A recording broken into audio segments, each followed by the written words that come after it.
Alright guys, welcome back to my review of WWE Monday Night Raw for September 3rd, 2012.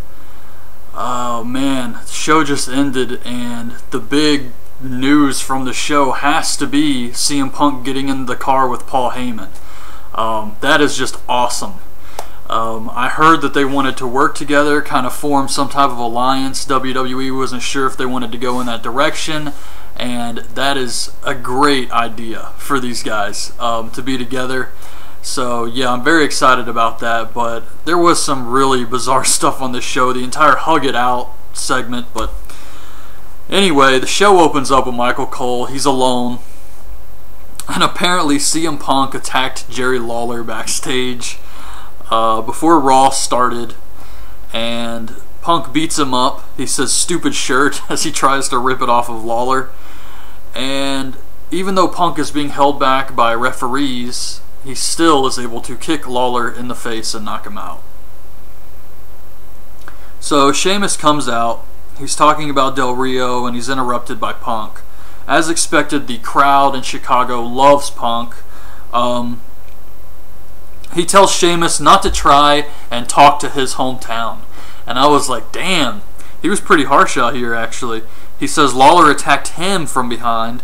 He brings up Cena saving Lawler last week, and the fans boo. Like, CM Punk was beating up this old man. Cena runs out to save him, and they boo him. They boo Cena for this. But he says that it was Cena who turned his back on the WWE Universe. Sheamus says Punk is interrupting him just like he claims The Rock always would interrupt him. And Sheamus actually looked flustered here. He looked like he might be legit pissed off. I don't know if he was pissed off because he said something like he was trying to tell CM Punk, we're going to be doing this all night. You're going to be talking for 30 minutes and I don't have that time. And I don't know if he was like legit pissed or just kind of flustered. He wasn't expecting the Chicago crowd to be that against him. But Punk says that Sheamus is the World Heavyweight Champion, so he's only second best. Yeah, just pretty rough stuff out here. AJ comes out, makes it #1 contender versus #1 contender, Del Rio versus Cena for later, and champion versus champion, Punk versus Sheamus. First match is Dolph versus Orton. This was pretty good. Ziggler actually wins with a roll-up and holding the tights, but that's great. I mean, at least he won the match. And sure, he had to hold the tights, but I mean, that's really nothing. So yeah, that was a great idea here. At first I was thinking, I don't really care to see Ziggler versus Orton because I just see WWE putting Orton over in the end. But the fact that Ziggler won tonight gives me a lot of hope for this feud, if that is the direction they want to go. So this was good stuff. Miz comes out to take Lawler's place on commentary. And he's there the entire night, and I thought Miz did a pretty good job on commentary here. Anger Management Class 2, the Anger Collage. Daniel Bryan has this collage. It looks like serial killer writings of no and yes over and over again. Kane's is a blank piece of paper. He throws in a trash can and then does his thing and lights the trash can on fire. Bryan calls him the teacher's pet, and Kane laughs. Rey Mysterio and Sin Cara versus Tensai and Cody Rhodes.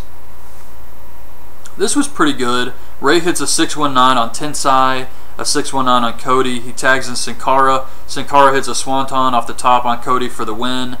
There was something weird in this match where for a second it cuts to Michael Cole and The Miz on commentary, and then when it cuts back to the match, Cody and Rey are moving at like super speed.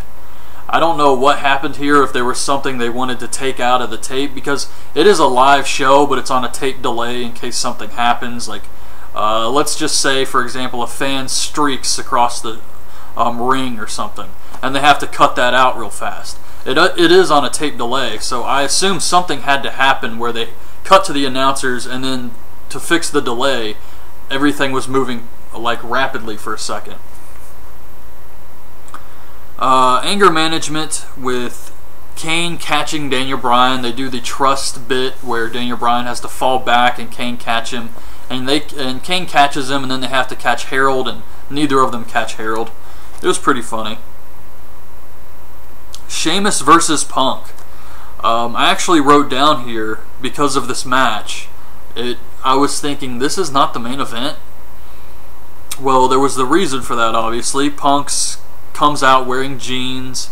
He says Chicago respects his decisions. It's Labor Day. He's taking the day off. Now, when I knew they were going to be in Chicago, I figured Punk would have to do something major to get heat here, like really hurt Lawler in some way or something like that to get heat in his hometown.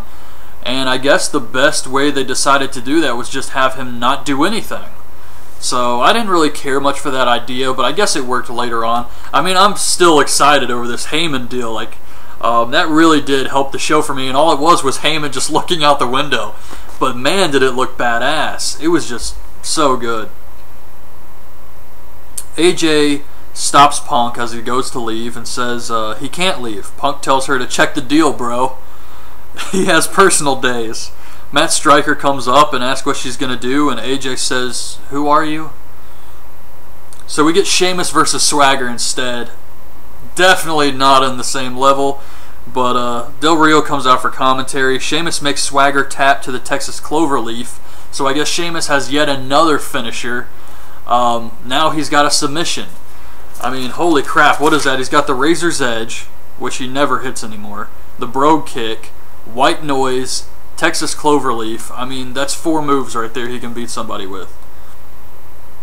Del Rio brawls with Sheamus afterwards, and Sheamus hits White Noise on him, and then he hits the Brogue Kick on Ricardo.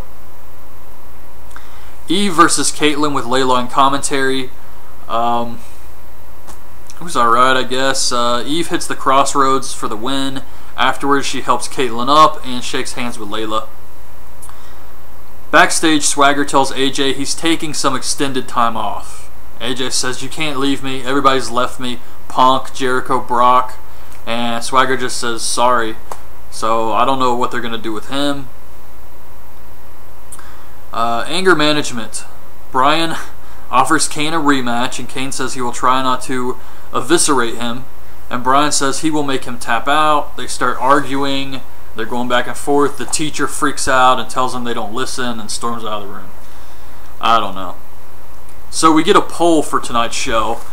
Do the fans want to see Daniel Bryan and Kane fight, tag team together, or hug it out, bitch? And oh my god, there was some guy behind Michael Cole as soon as they announced this, mocking the entire thing. He grabbed his phone and was like, "I gotta tweet this." It was pretty funny. But that just goes to show you that the fans think this is a freaking joke. Striker asks Del Rio about Ricardo's condition. Otunga says his client has no comment. So I guess they're going to be kind of working together now. He's supposed to address the situation on SmackDown. Jinder Mahal versus Ryback. Ryback has a new t-shirt.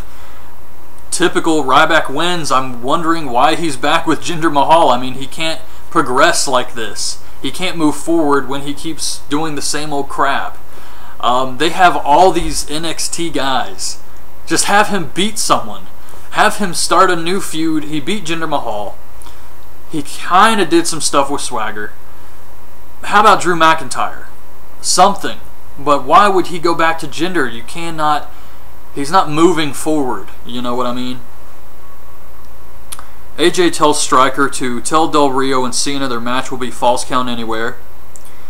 Kane and Bryan have to come out and hug it out. Kane had this weird paint on his face. It's like the eye parts of his mask they painted red, and it like bled down to the sides of his face. It looked really weird.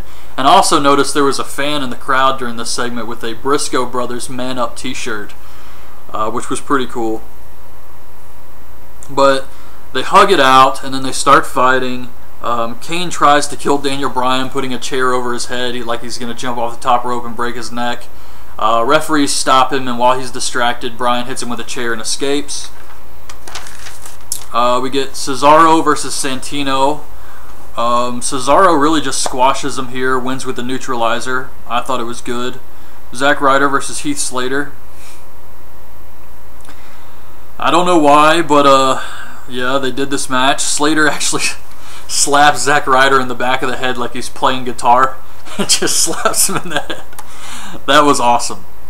Ryder wins with a Rough Rider. Vicky comes out, demands to speak with AJ. So AJ comes out and says the board told her she has to apologize. She apologizes. Vicky keeps pushing her, saying, you know, say it like you mean it. Kind of the same thing we saw with Laurinaitis in the Big Show a few months ago. Vicky slaps her, but AJ was told by the board she can't touch anyone, so she can't do anything. And I'm thinking, well, she could still fire her for this. I mean, she put her hands on the general manager. She couldn't be fired. But Vicky laughs and slaps her again and skips up the ramp. And then AJ freaks out. She's trying to slam a chair. This was painful. This was just bad, watching her try to have like this nervous breakdown. And she's so small, it was like hard for her to swing the chair. It just didn't look very good. Main event, Cena versus Del Rio, Falls Count Anywhere. This was alright. Back body drop through the announce table by Del Rio. That was cool. They fight backstage. Cena hits the AA on Del Rio on top of some crap back there, and then Punk runs out, kicks him in the back of the head, and puts Del Rio over Cena for the win. There's this black car sitting outside. CM Punk picks Cena up, drops him on the hood of the car, and then he just looks over and says respect, and then he gets in the car, and as the car's driving past Cena, the window rolls down, and Paul Heyman just looks down at him and just keeps driving. And that was it. That was this week's episode of Raw.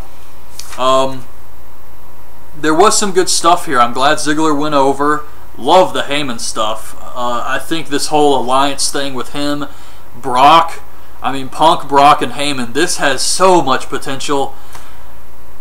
I mean, I hope they do some great stuff with this, and they could, but I'm always skeptical with WWE. Like, they've had some great angles before that they've screwed up. Nexus comes to mind. But yeah, right now I am very excited about this. Anger management stuff wasn't that great this week. Last week it was really funny. This week it was okay. The hug it out stuff, I didn't care for at all. But yeah, this show was pretty good, I have to say. So that's it, guys. That's my review of this week's Monday Night Raw. Hope you guys liked the video. Leave your thoughts on this week's episode in the comments below, and thanks for watching.